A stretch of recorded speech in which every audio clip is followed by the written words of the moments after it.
40-year-old Randy Corbett had been a teacher at Tracyton Elementary School for 18 years in Western Washington. During that time, he'd formed a pretty good idea of what kids were capable of doing. But on the morning of September 14th, 1992, Randy was surprised to discover that sometimes children can far exceed our expectations. That's it. Recess is over. Everybody back in class. Among the students in Randy Corbett's new 6th grade class were Chris Sander and his best friend, 11-year-old Aaron Rankin. When Mr. Corbett came in, he told us to sit down and to get out our math books. Take out your homework assignment. He looked just like he did all the other days. Okay. Number 1, 764. Okay. We round that to the nearest 10. The answer is 760. Right? Number 2, 495. Down to the nearest 10, 490. Okay, that was number 2. His eyes rolled back and he just collapsed. Stephen Lager didn't know what to do. A lot of the kids were like, they were laughing and they were saying, it's just a joke, it's just a joke, don't get worried, because he's just faking it. What's going on? Was he having a heart attack? What's going on? Aaron just checked to see if he was breathing and checked for a pulse, and then he just started doing CPR.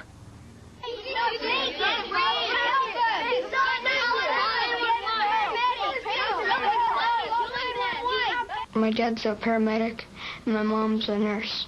And my parents taught me to do CPR if someone doesn't have a pulse.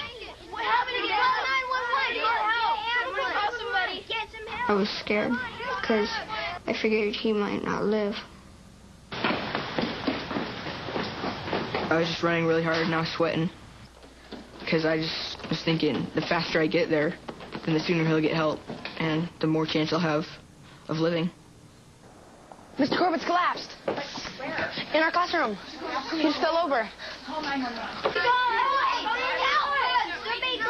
Teacher Ben Peterson heard the commotion from his classroom next door. I saw him laying on his back. I immediately felt the pressure. I've got to do something because I thought of his 2 daughters and his wife. Aaron had come out and he was crying and shaking and everything because he thought that Mr. Corbett was going to die. And he thought that he could have done more. Girls, let's go into my classroom. School principal Ann Laurie had taken a CPR class every year for the last 12 years.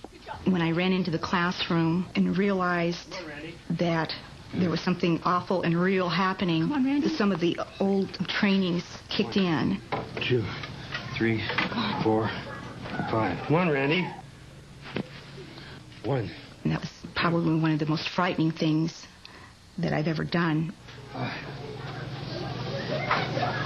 1. Is he breathing? 2. No. 3. I was very aware of the rhythm that we had established with the CPR to the point where I didn't even realize when Carrie had taken over for Ben. Okay. 1. I was only hoping and praying that what we had done as a team was enough.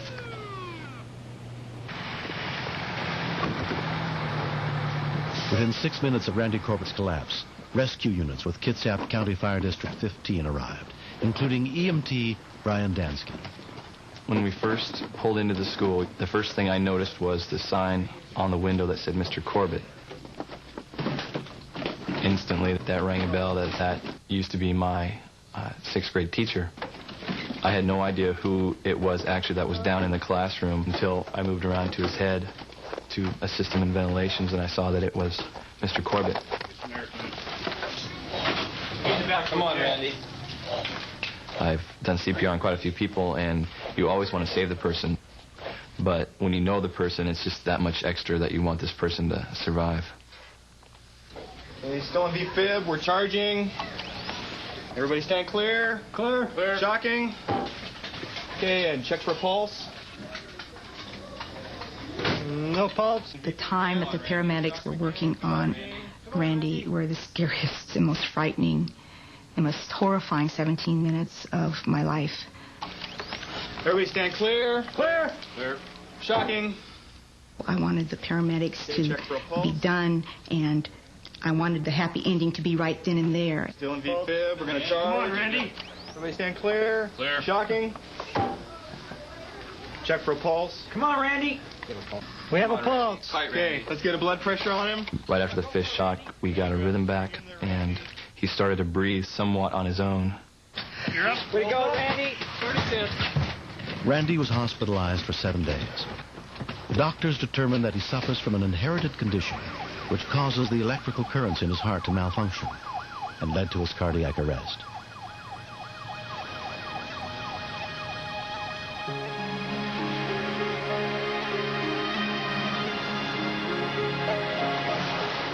I had open heart surgery and had a defibrillator implanted in my chest. It sends an electrical impulse to my heart, so it's just like having a paramedic right at my side all the time with the 2 paddles.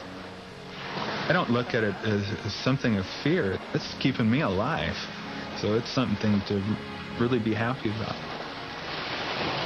Since the incident, Randy's wife, Sue, has learned how to do CPR.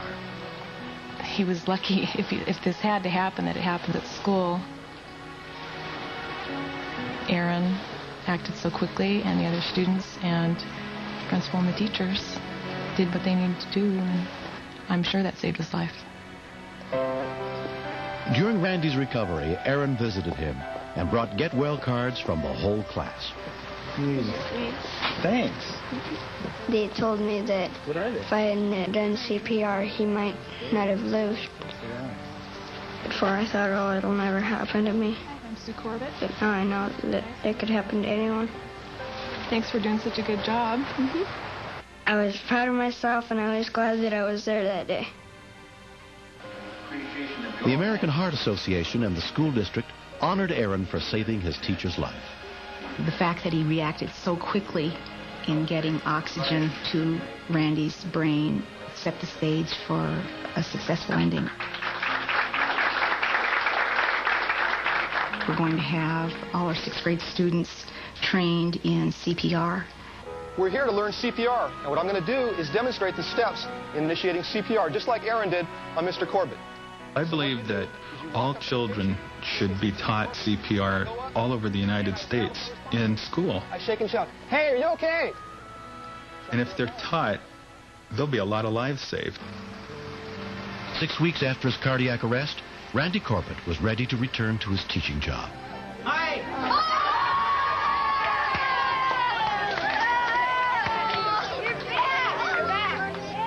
Before it happened, I didn't know what I wanted to do, but now I do. I'm going to be a paramedic. I wouldn't trade this class for any other class in the United States.